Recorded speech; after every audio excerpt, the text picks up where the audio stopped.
Welcome to the Tech Egg. Don't get scrambled. Enjoy the video. You begin by preparing the exact code path you will exercise. Open the solution, confirm the startup project and debug configuration, then set targeted breakpoints on key functions or lines. Press F5 to run with the debugger, or choose Debug attached to process when you need to inspect an external app. Once attached, execution halts at breakpoints. Make sure symbols are loaded, and the correct source matches the binary, so your breakpoints bind and you land where you expect.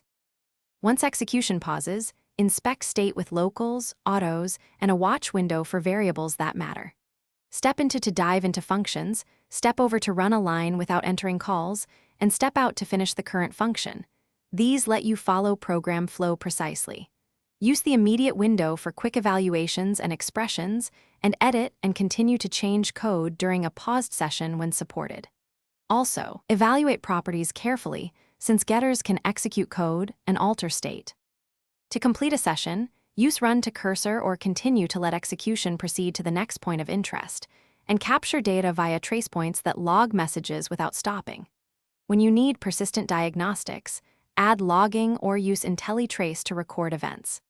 If the debugger becomes unresponsive or breakpoints don't hit, clear breakpoints, rebuild with debug symbols, and restart Visual Studio.